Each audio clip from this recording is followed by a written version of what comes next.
नमस्कार, आप देख रहे हैं न्यूज़ टीवी 24। मैं हूं नेहा झा। तो आज हम बात करने वाले हैं यूपी इलेक्शंस के बारे में। जैसा कि आप सभी जानते हैं 10 फरवरी यानी कि पिछले महीने से यूपी में इलेक्शंस की शुरुआत हो चुकी थी। इलेक्शंस खत्म हुए और कल यानी कि 10 मार्च को इलेक्शन के परिणाम भी आ चुके हैं। परिणाम आप सभी के सामने हैं। यूपी में एक बार फिर से इतिहास रचा गया है। 37 सालों के बाद उत्तर प्रदेश में इतिहास रचा गया है। जी हाँ, 37 सालों के बाद योगी आदित्यनाथ दूसरी बार सीएम बने हैं। उत्तर प्रदेश में सबसे ज्यादा विधानसभा की सीटें हैं।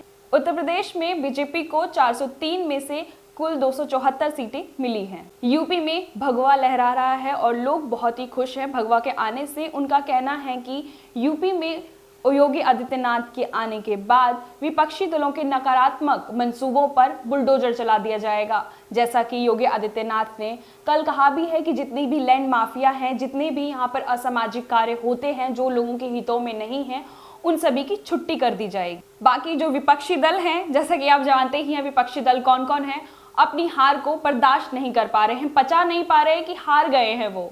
और ऐसे ही कुछ विपक्षी दल में कुछ एक दो नेता है जिन्होंने बहुत ही उल्टे सीधे कुछ ऐसे बयान दिए थे। भारतीय समाज पार्टी से एक नेता है खुहेल देव जी, जिन्होंने बहुत बड़ा एक बयान दिया था कि यदि मैं सत्ता में आता हूं तो जो लोग बाइक पर 3 लोगों का बैठना मैं अलाउ कर दूंगा, लीगल कर दूंगा। और उनको कुल 6 सीटें मिली हैं।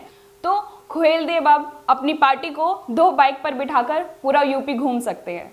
तो वहीं मशहूर शायर मुनव्वर राणा ने ये कहा था कि यदि योगी आदित्यनाथ इस बार भी सत्ता में आते हैं, उनकी सरकार यूपी में आती है तो यूपी छोड़ देंगे। तो मुनव्वर राणा को अब ये तय करना होगा कि उन्हें यूपी में रहना है या यूपी छोड़ देना है। तो ऐसे ही बहुत सारे भड़काऊ बयान बहुत सारे विपक्षी दलों के नेताओं ने दिया था। तो अब जो भी विपक्षी दल हैं जिन्होंने ऐसे भड़काऊ बयान दिए थे और बड़े बड़े दावे किए थे कि हम सत्ता में आएंगे तो हम ये करेंगे, अब वो करेंगे, अब वो सभी दांतों तले अपनी उंगलियों को चबा रहे हैं।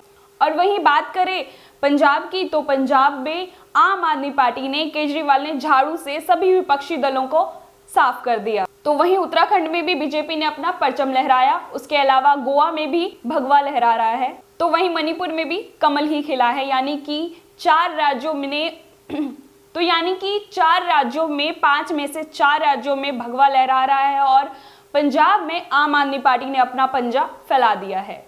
तो अब देखना लाजमी होगा कि बीजेपी दोबारा सत्ता में आने के बाद यूपी में क्या क्या काम करती है, उनकी क्या रणनीति रहती है और किसके किसके मंसूबों पर बुलडोजर चलता है।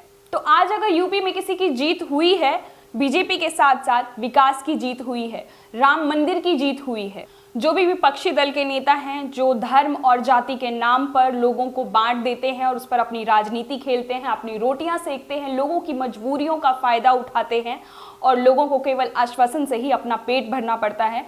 तो विपक्षी दल, अब आप ये बात समझ लीजिए कि लोग अब जागरूक हो चुके हैं। लोग अब विकास के नाम पर वोट देते हैं, जातिवाद के नाम पर वोट नहीं देते। तो जातियों के नाम पर आप वोट लेना बंद कर दीजिए। अगर आप राजनीति करना चाहते हैं तो विकास की राजनीति करिए, अपने देश को आगे बढ़ाइए विकास के माध्यम से। जो भी विपक्षी दल हैं, अगर उन्होंने अपने कार्यकाल में अगर काम किया होता, विकास किया होता, शिक्षा के लिए काम किया होता तो आज उनकी सरकार होती।